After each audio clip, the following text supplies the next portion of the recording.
The best thing about producing the project was being able to have a voice. And I think it came in handy being such a Tron fan.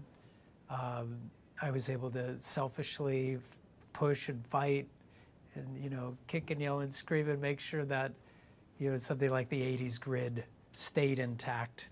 First of all, my excuse just to be back inside that 80s film, really a childhood dream. But I also thought it'd be as satisfying, not just for me, but for other fans of the franchise. So that kind of worked out well, that I was such a big fan of Tron in general and was able to kind of have a voice inside the room.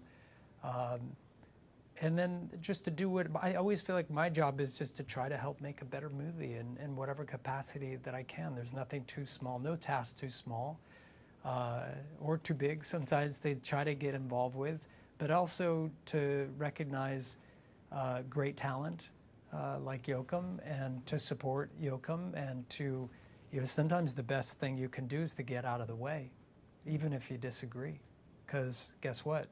You can be wrong. And you have to trust the people that you work with.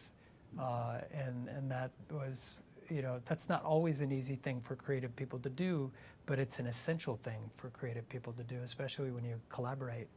And I'm glad that I had a chance to do that here with Joachim. And, it was a great big group of people who really have a lot of love for the history of this film, for the mythology. So, there was a lot of synergy.